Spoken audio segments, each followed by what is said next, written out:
Good afternoon. Good afternoon. Find the square root. வர்க்கமூலம் கண்டுபிடிக்கிறது. அந்த நம்ம எழுதுறோம்னு வெச்சுக்கோங்க. x இன் அடுக்கு 4 - 12 x³ இப்படி எழுதும்போது x² ன்னு எழுதுறதெல்லாம் கஷ்டமா இருக்குதுன்றீங்க. கொஞ்சம் ஒரு ஈஸி மெத்தட். அந்த மெத்தட் ஈஸினா அதை எடுத்துக்கோங்க. இல்ல இது வேணும்னாலும் இதை எடுத்துக்கோங்க. அந்த மெத்தட் ஏற்கனவே சொல்லி தந்தனால இப்போ கவனிங்க, இதனுடைய கோஎஃபிஷியன்ட், இதனுடைய கெழு புரியுதுங்களா? தமிழ்ல கெழு. x இன் அடுக்கு 4 னுடைய கோஎஃபிஷியன்ட் என்ன? 1. x³ ஓட கோஎஃபிஷியன்ட் என்ன? -12. x² னுடைய கெழு என்ன? +42. அடுத்து என்னது? -36. அடுத்து என்னது? +9. ரைட்டா? இது தெரியுதா தெரியலையா? மாதிரி கடைசில என்ன? 2 2. இப்போ 1 ஓர் 1. இது எழுத முடியுமா முடியாதா? அடுத்து மைனஸ் கேன்சல் ஆயிடும். அடுத்து எத்தனை இறக்கணும்? 2. அப்ப -12 + 42. இங்க எத்தனை டேர்ம் இறக்கணும்? எத்தனை உறுப்புகளை இறக்கணும்? 2. அப்ப இதை எதால பெருக்கணும்? 2.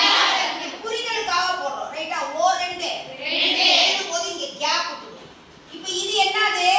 -12. புரியுதுங்களா? இது என்னது? -12. இரண்டாம் வாய்ப்பாடு சொல்லு. புரியுதா? 6 2 12. என்ன 12? -6. இந்த கேப் விட்டுக்கோங்க எப்பவுமே. -6. இங்க என்னது? -6. இப்போ கேப் இருக்கு. ரைட்டா? ரைட்டா ரைட்லியா?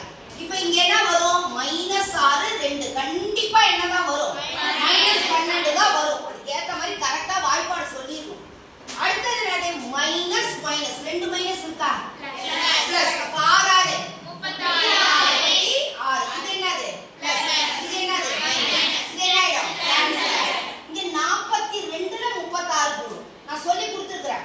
40ல 36 போச்சுனா 4. 4 2 கூட்டணும்னா 6. என்ன 6? பிளஸ் 6. என்ன 42ல இருந்து 36 கழிக்கிறோம். அதனால பிளஸ். அடுத்து எதை இறக்கணும்? -36 + 9. புரியுதுங்களா?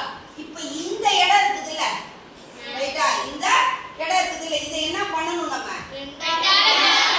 2ஆல பெருக்கணும். ரைட்டுங்களா? அடுத்து என்ன வரும்? அப்ப 2 - 12. ரைட்டா? இங்க என்ன இருக்குது கடைசியா? +9. அப்ப எந்த ரெண்டு நம்பரை பெருக்கினா 9 கிடைக்கும்? ஒரே மாதிரி எண்கள். 3. அப்ப என்னது? +3. இங்க என்னது? +3.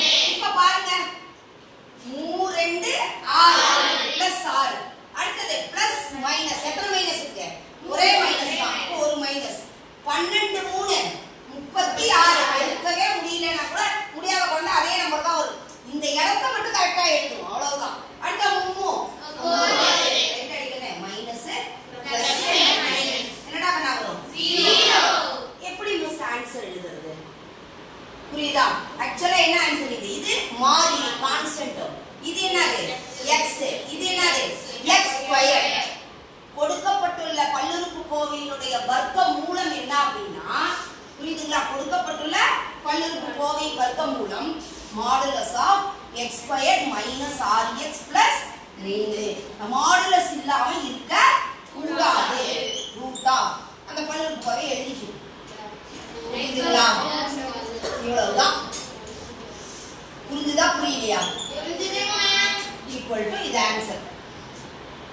இது ரொம்ப முயற்சி செய்யற குழந்தை நீ இப்படியே எனக்கு அதுக்கப்புறம் போட்டா கன்ஃபியூஸ் ஆகுதுன்னா நீ நிறுத்திக்கலாம். இல்ல மிஸ் கன்ஃபியூஸ் ஆகாது அப்படின்னா நான் அடுத்தது இன்னொன்று சொல்லித்தரேன்.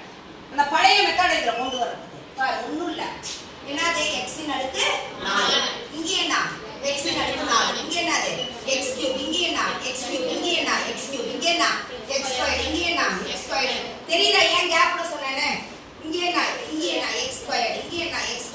இங்கே என்ன? x. இங்கே என்ன? x. இங்கே என்ன? x. இங்கே என்னது? மாறிலி. புரிஞ்சுதா புரியலையா? அப்ப இங்கே என்னது? ஒரு x² னா இங்கேயும் x². புரியுதா புரியலையா? இங்கே என்ன? x². இங்கே என்ன? இப்படி டயகனலா வரும். x². அடுத்து என்னது? x. அடுத்து என்னது? கான்ஸ்டன்ட். புரிஞ்சுதா புரியல? வந்துருச்சா உங்க பழைய மெத்தட்? அதனால படிக்கிற பிள்ளைங்க நீங்க இந்த மெத்தட சூஸ் பண்ணி போறதுனால போடு. கடைசி அதெல்லாம் ஃபில் பண்ணிரு. சரியா சரியில்லையா? அதனால கோஎஃபிஷியன்ட் கோஎஃபிஷியன்ட் வச்சு செய்யறது ரொம்ப ஈஸி. தேங்க்யூ.